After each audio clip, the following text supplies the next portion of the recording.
Just a heads up to our listeners, today we're going to be discussing some details of a school shooting, which may be hard to listen to. Wednesday morning started off as an exciting one for Brooks Turner.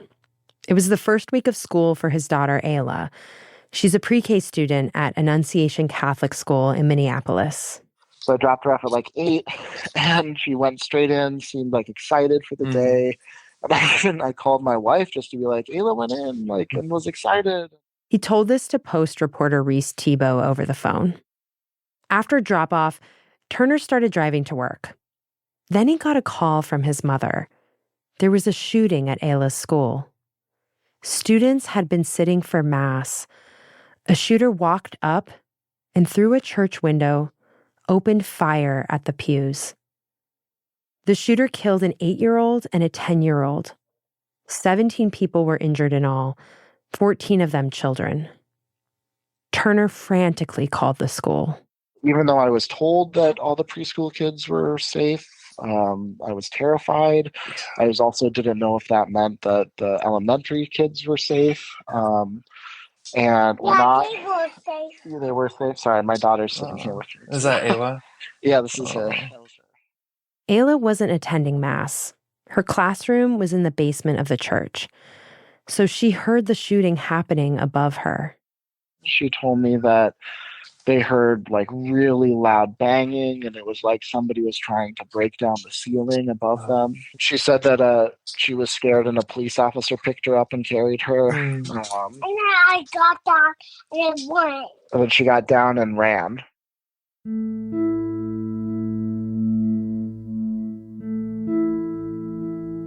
From the newsroom of the Washington Post, this is Post Reports. I'm Elahe Izadi. It's Wednesday, August 27th. Today, the horror at Annunciation Catholic School in Minneapolis. The shooter is dead, and the FBI is investigating this as an act of domestic terrorism and hate crime targeting Catholics. These were Minneapolis families. These were American families. And the amount of pain that they are suffering right now is extraordinary. Hours after the shooting, Minneapolis Mayor Jacob Frey spoke to the public, and he conveyed the sense of outrage that so many in the city felt.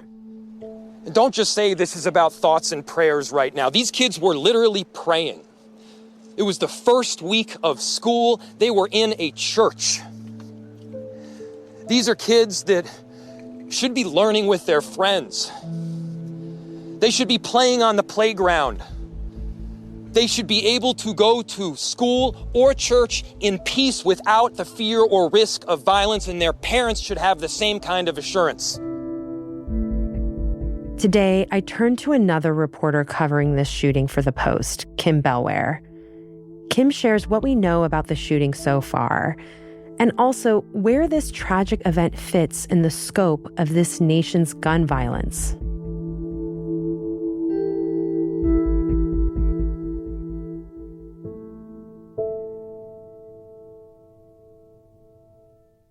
Kim, thank you for taking a moment to join me today. Thanks for having me on. So you and I were sitting down to talk. I know that the details will continue to emerge in the hours and days to follow, but let's talk about what we know so far about this shooting. First, where did this take place? So this shooting happened at the Annunciation Church in Minneapolis. It's in a neighborhood on the city's southwest side. And this Catholic church is also affiliated with a pre-kindergarten through 8th grade school that's right next door. This is a private school of about 400 students. And today, the students were in their first Mass of the year to kick off the school year, which started on Monday. So then, how did the shooting unfold? Earlier today, Minneapolis Police Chief Brian O'Hara shared some details at a news briefing of what they learned in the aftermath. Earlier today, just before 8:30 a.m., our city experienced an unthinkable tragedy. Chief O'Hara said that the shooter was outside of the church. He struck children and worshipers that were inside the building. This was a deliberate act of violence against innocent children The sheer cruelty and cowardice of firing into a church full of children is absolutely incomprehensible. And then what happened next? What so far did the police chief share about that? By the time police were communicating more of the details out to reporters, they had described this as a contained threat. We later learned that the alleged shooter was dead from what's believed to be a self-inflicted gunshot wound. When asked about the kind of artillery that the shooter had in this particular situation, Chief O'Hara noted that there were at least 3 weapons: a rifle, a shotgun, and a pistol.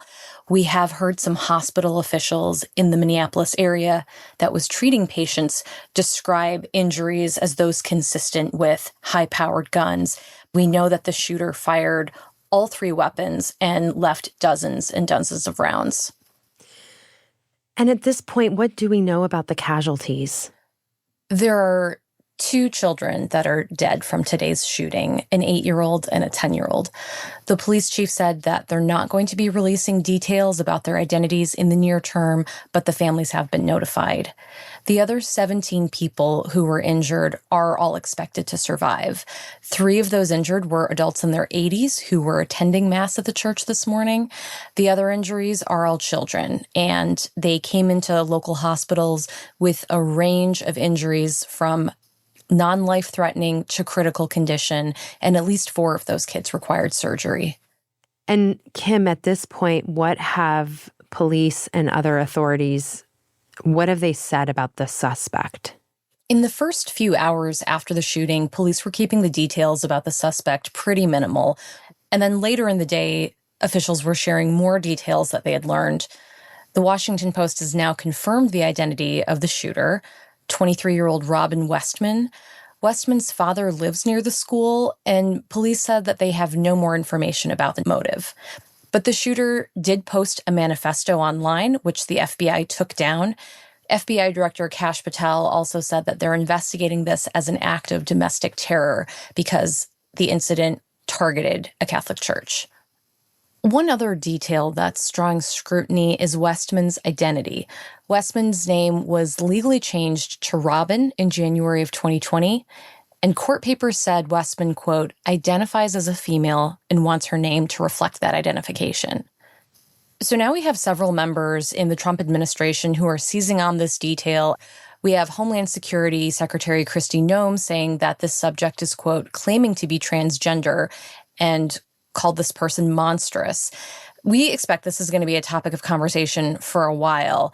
At the same time, Minneapolis Mayor Jacob Frey, he tried to neutralize some of this vitriol that he said was being directed at the trans community. He said in a press conference this afternoon that he was denouncing anybody who was, quote, using this as an opportunity to villainize the trans community or any community. Do we know whether the suspect acted alone or not? At this point, authorities said they believe that this is just a sole suspect, that there were no other shooters. And what have police telegraphed so far about their response and investigation? Because, you know, at this point, they have said quite little about possible motives.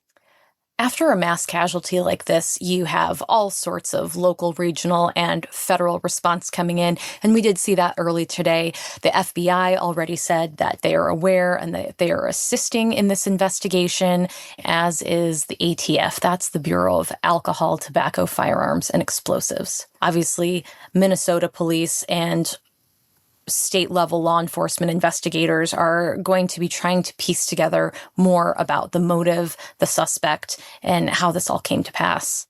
Kim, I want to go back to the victims here. You know, this is truly every parent's nightmare. What can you tell us about how parents were notified, how they responded? I mean, I can only imagine that this was such a heartbreaking scene. Well, like you said, this is every parent's worst nightmare. We saw in photos and videos that there were parents who were running out of cars calling for their kids, asking where their children are.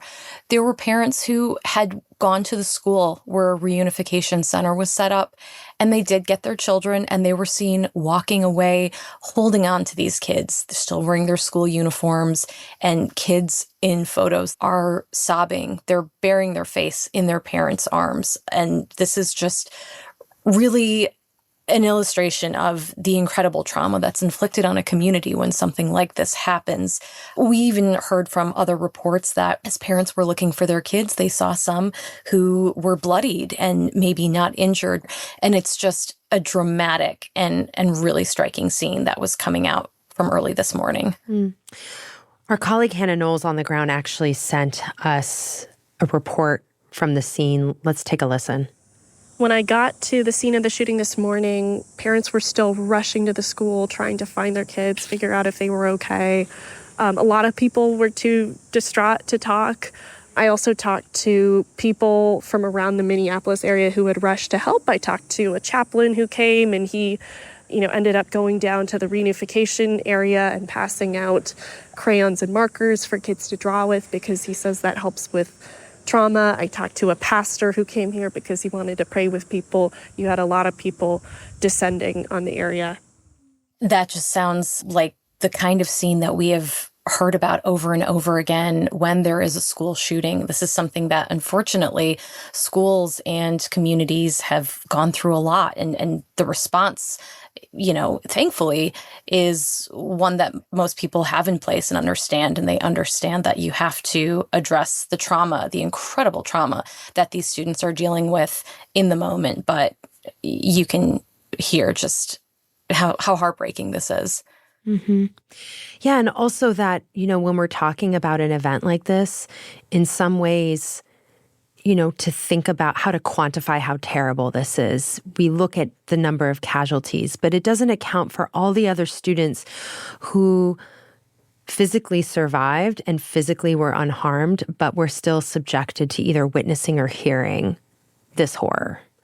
Like what we heard from Brooks Turner earlier and his daughter, Ayla. And that's definitely something that a lot of our colleagues at the Post have reported on in really powerful ways that, like you said, when there is a shooting, particularly at a school, it is not just those whose loved ones died or who were injured that are affected. It's the first responders. It's the people who are helping to manage the aftermath of the trauma. It's the survivors who are left to pick up the pieces after this community has been affected this way. Kim, just thinking about the official response in the aftermath to this shooting, what have Minnesota officials said thus far? The response from Minnesota officials has been swift. It has been very heartfelt, and it's been one that clearly telegraphs that there is a lot of pain around this. Minnesota Governor Tim Walz quickly posted on Twitter saying that he had been briefed on the shooting. He said that he was praying for our kids and teachers whose first weeks of school were marred by this horrific act of violence. You also heard it in the clip of Minneapolis Mayor Jacob Frey. You can just hear his voice in how emotional he was in talking about this. He also said later on, he asked the community, don't think of these as other people's kids. Think of these as your kids. Yeah. Do we know whether President Donald Trump has communicated with any Minnesota officials, and what has the president said about this? President Trump did go on to his social media platform, Truth Social, earlier today to praise the response from law enforcement and said that the FBI was responding. President Trump also offered his condolences. And we do know that he contacted Governor Walz to offer his sympathies and support as this shooting is investigated. Notably, President Trump did not call Governor Walz earlier this year when a Minnesota lawmaker and her husband were shot and killed by a gunman. So, Kim, let's take a break here. And when we come back, we'll talk about what our nation has and has not done to address gun violence. We'll be right back.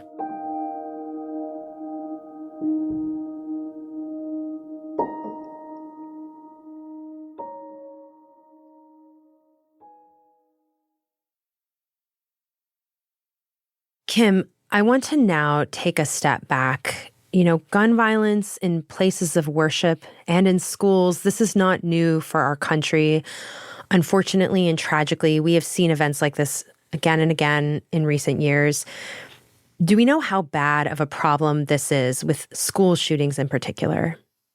It really boggles the mind, but there have been 434 school shootings since the Columbine shooting in 1999.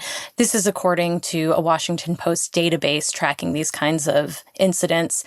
And before today's shooting, the most recent school shooting was in Michigan, where a student was shot. And I know, Kim, that you have covered shootings like this in the past and also gun policy and have dug into these questions. I'm curious, do the Minnesota gun laws stand out to you in this moment? Minnesota is actually one of the states that has stronger gun laws. They're ranked somewhere in the top 15, according to groups like Everytown for Gun Safety, that does rankings based on if states have things like safe storage laws, if they require universal background checks.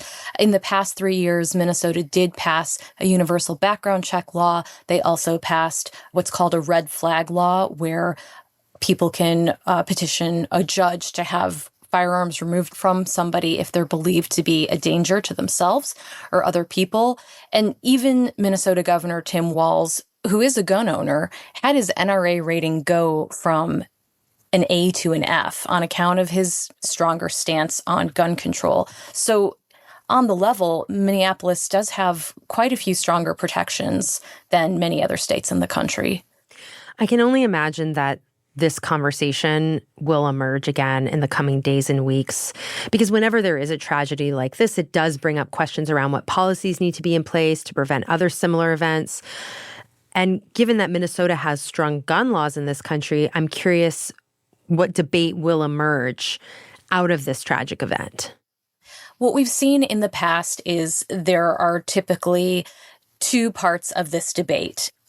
On one side, you have a pro-Second Amendment, very strong stance, often led by Republicans in Congress and President Trump, who don't want there to be any restrictions whatsoever on Americans' ability to possess guns, to buy them. They don't want any kind of speed bumps to that. And so they tend to focus on this being a more individualized issue. They are going to look at crime rates, on the problems with the individual shooting suspect.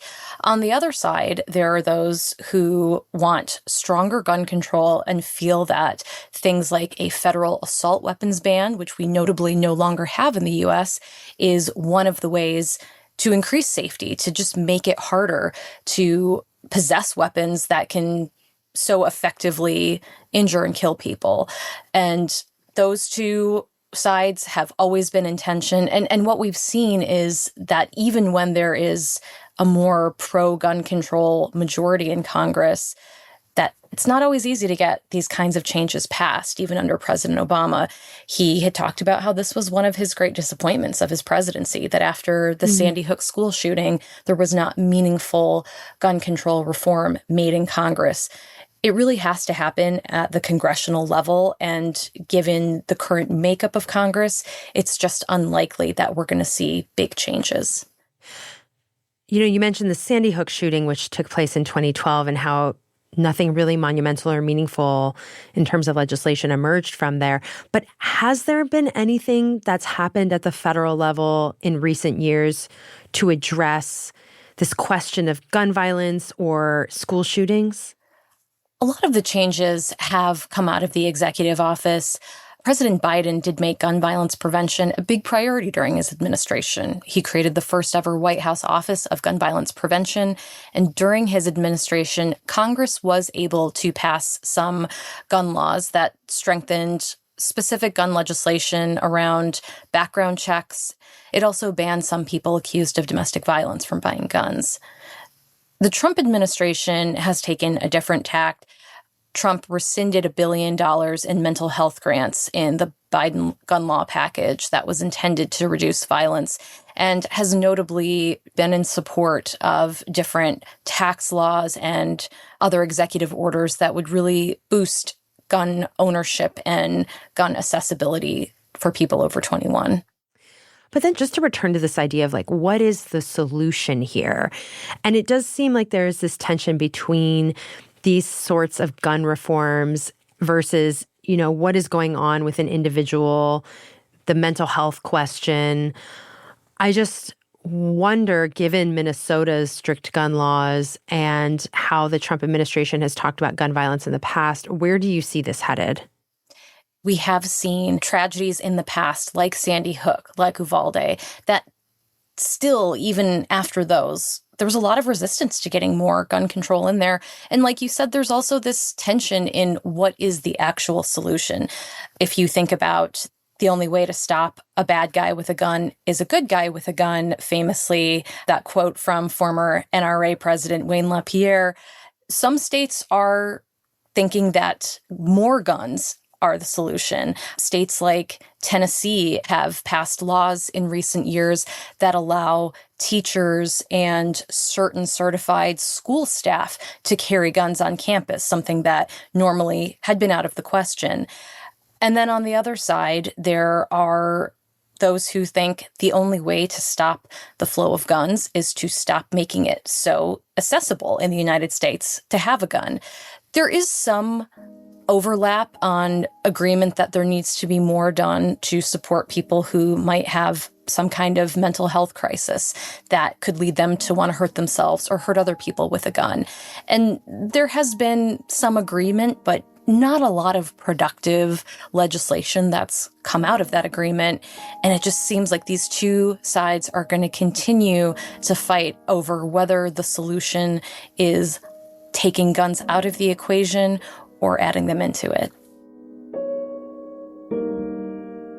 Kim, thanks so much for taking a moment to share this reporting with us. I really appreciate it. Thank you for focusing on it. Kim Bellware covers gun violence for The Post. That's it for Post Reports. Thanks for listening. Today's show was produced by Laura Benshoff, Rennie Svirnovsky, and Thomas Liu. It was mixed by Sam Baer and edited by Rena Flores and Ariel Plotnick with help from Colby Ickowitz. Thanks to Reese Tebow and Hannah Knowles for their additional reporting. And thanks to Elliot Smilowitz and Gina Harkins. I'm Elahe Izadi. We'll be back tomorrow with more stories from the Washington Post.